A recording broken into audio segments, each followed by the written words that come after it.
Siva SK studio நேயர்களுக்கு வணக்கம். இது திரை விமர்சனம். டியர் சார் அப்படிங்கிற ஒரு குறும்படம் யூடியூப்பில் சமீபத்தில் வெளியாக இருக்குது. திரு கிரிஷ் கியூ அப்படிங்கிறத இயக்கியிருக்காங்க.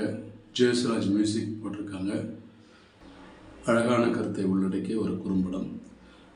கதை என்னன்னு பார்த்தீங்கன்னா, ஆரம்ப கட்டத்தில் ஒரு பெரிய மனுஷனை காட்டுறாங்க. ஃபோன் அட்டன் பண்ணுறாரு. ஃபோன் அட்டன் பண்ண அவங்க ஒய்ஃப் பேசுகிறாங்க. இன்றைக்கி அவளை திட்டாதீங்க அப்படிங்கிறாங்க. யாரை திட்டாதீங்க அப்படின்னு சொல்கிறாங்கன்னா, வீட்டுக்கு ஒரு வேலைக்காரியை லேட் ஆகிடுச்சு, திட்டாதீங்க, அவள் என்கிட்ட சொல்லிட்டா, நீங்கள் எதுவும் புதுசாக திட்ட வேண்டாம் அப்படின்னு அறிவுறுத்துறாங்க. சரிம்மா, நான் ஏன் அப்படி திட்ட போகிறேன் அப்படின்னு சொல்கிறத பார்த்தா மிகப்பெரிய நல்ல குணம் கொண்ட ஒரு பெரிய மனுஷனை காட்டுறாங்க. கதை போக்கு பிரகாரம் தெரிய போது அவர் அந்தளவுக்கு பெரிய மனுஷன் இல்லை, ஒரு சின்ன மனசுள்ள ஒரு மட்டமான மனுஷுள்ள ஒரு பெரிய மனுஷன் அப்படிங்கிறது தெரியுது. அவர் அந்த வேலைக்காரியை அடையணும் அப்படிங்கிறது அவர் ரொம்ப நாள் குறிக்கோள். மனைவி ஆஃபீஸ் போயிருக்காங்க, இவர் வீட்டில் இருக்கார். அதாவது இவர் ஏதோ ஒரு கம்பெனிக்கு ஓனர், அதனால் வீட்டில் இருந்துகிட்டே வேலை செய்கிற அளவுக்கு மிகப்பெரிய ஒரு செல்வந்தர். அந்த செல்வந்தர் வீட்டில் இந்த ஒரு அம்மா வேலைக்கு வராங்க. அவங்கள தவறாக பார்க்குறதும், தவறான எண்ணம் கொண்டு அவங்கள அடையணும் அப்படின்னு நினைக்கிறதும் கதையக்கலமாக போய்கிட்டே இருக்கு. ஒரு கட்டத்தில் கம்பெனிலேருந்து கால் பண்ணி அவங்களுடைய அசிஸ்டண்ட் சார், நீங்கள் ஒரு முக்கியமான ஃபைலில் சைன் பண்ணி ஆகணும், நான் வீட்டுக்கே வரேன் அப்படின்னு கேட்குறாங்க. ஸோ இவர் வாமா அப்படின்னு சொன்னாலும் கூட இது ஏதோ தொந்தரவாக நினைக்கிறாரு, இவங்கள தொந்தரவாக நினைக்கிறாரு, வீட்டுக்கு நம்ம ஃபோன் பண்ண அதை தொந்தரவாக நினைக்கிறாரு. ஆக இவர் கண்ணோட்டம் ஃபுல்லாக இன்றைக்கி வீட்டில் நாமளும் அந்த வேலைக்கார பெண்மணி தான் இருக்கோம், எப்படியாவது அவங்கள மடக்கி தன்னுடைய ஆசையை நிறைவேற்றிக்கணும் அப்படிங்கிறதுல மிக குறியாக இருக்கார். ஸோ இப்படி போகின்ற கட்டத்தில் அந்த ஆஃபீஸ் அசிஸ்டண்ட் வராங்க. ஃபைல் காட்டி இதில் தான் நீங்கள் சைன் பண்ணணும் அப்படிங்கிறாங்க. இந்த சைன் பண்ணுற இடைவெளியில் இவர் அந்த வேலைக்காரியை கண்ணோட்டம் பார்க்குற தப்பான கண்ணோட்டத்திலேயே குறியாக இருக்காரு தவிர, இவங்க ஆஃபீஸ் அசிஸ்டண்ட் என்ன சொல்கிறான்னு கூட கேட்காம அவங்களே பார்த்துக்கிட்டு இருக்காரு. அப்படி பார்க்கும்போது இந்த பெண்மணி கவனிச்சிட்றா, இவரோட அசிஸ்டண்ட்டு கவனிச்சிட்றா. சார் நீங்கள் என்ன சார், எங்கள் சைன் போடுங்க அப்படின்னு அதட்டி இவர் அலர்ட் கொடுக்குறாரு. எங்கம்மா அப்படின்ட்டு சைன் போடுறாரு. ஏம்மா, ஆஃபீஸில் வந்திருக்காங்கல்ல, ஒரு ஆரஞ்சு ஜூஸ் கொண்டு வா அப்படிங்கிறாரு.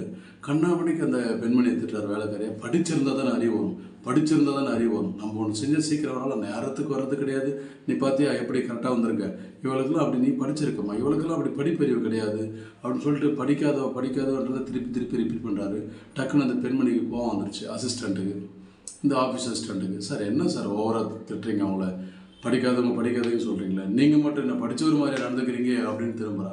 என்னம்மா இப்படி சொல்லிட்டேன், நான் என்ன தப்பு பண்ணிட்டேன், நீங்கள் படித்தவர் மாதிரியா அவங்கள பார்த்தீங்க, படித்தவர் மாதிரியா அவங்கக்கிட்ட நடந்துக்கிறீங்க அப்படின்னு சொல்லும்போது, உனக்கு இவளை பற்றி தெரியாதும்மா, நீ எவ்வளோ போய் சப்போர்ட் பண்ணுறேன், எல்லாம் தெரியும் சார் அப்படின்னு சொல்லிட்டு எந்திரிச்சு போகிறதுக்கு முன்னாடி அவர் திட்டுறாரு, இன்னும் திட்டுறாரு. பார்த்தியம்மா, உன்னை ஆப்பிள் ஜூஸ் உனக்கு கேட்டேன், ஆரஞ்சு ஜூஸ் போட்டிருக்கா பாரு, இதுக்கு தான் சொல்கிறது படிச்சிருக்கேன், படிச்சிருந்தா சொன்னது புரியல அப்படின்றாரு.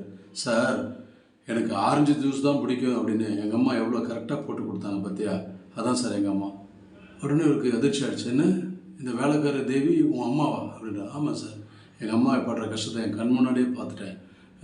எங்கள் அம்மா ரொம்ப நல்லவங்க சார், அப்படிலாம் திட்டாதீங்க சார், எங்கள் ஃபேமிலிலாம் இருக்காதீங்க சார் அப்படிங்கிற மாதிரி அறிவுரை சொன்னாலும் கூட தம்முடைய தாயை ஒரு பெரிய மனுஷன் தவறாக பார்க்கும்போதே கன்னத்தில் பலார்னு கொடுத்து அதை ஒரு கொஞ்சம் வேகம் கூட்டி வீரவசனமாக வச்சிருக்கலாம் அப்படிங்கிறது என்னுடைய தாழ்மையான கருத்தை தவிர, காட்டப்படக்கூடிய படத்தில் காட்டப்பட்ட அனைத்து காட்சிகளும் சிறப்பாக இருந்தது.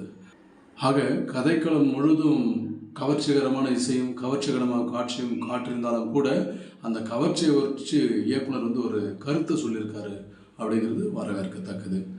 இசை மிகச்சிறப்பு. டிஓபி இயக்குனர் பண்ணியிருக்காரு. கிரிஷ் கியூ அவர்கள் ஒளிப்பதிவு செஞ்சுருக்காங்க. இசை பிரமாதம். எடிட் ஜோதிமணி அப்படிங்கிறது ஒரு எடிட் பண்ணியிருக்காரு. மிக சிறப்பான கட்ஸ் கொடுத்துருக்காரு. எங்கெங்கே தேவையான அளவுக்கு கட்ஸ் கொடுத்து அழகாகவும் மிக சிறப்பாகவும் ஒரே லொக்கேஷன் எடுத்தாலும் டிஃப்ரெண்ட்டான வியூஸை காட்டி நல்ல இன்ட்ரெஸ்டிங்காக கொண்டு போயிருக்காங்க. கடைசி படத்தினுடைய கிளைமேக்ஸ் வரவேற்கத்தக்கது. Hats off to director Krish Q. இந்த குறும்படம் உங்களுக்கு பிடிக்கும்னு நினைக்கிறேன். படம் உங்களுக்கு பிடிக்கும் நம்பினீங்கன்னா லிங்க் டிஸ்கிரிப்ஷனில் கொடுத்துருக்கேன், நீங்கள் பார்க்கலாம். இந்த திரை விமர்சனம் உங்களுக்கு பிடிச்சிருந்தா சிவா எஸ்கே ஸ்டுடியோஸ் சேனலை இதுவரைக்கும் சப்ஸ்கிரைப் பண்ணாத நண்பர்கள் சப்ஸ்கிரைப் பண்ணுங்கள், ஷேர் பண்ணுங்கள். தேங்க்யூ.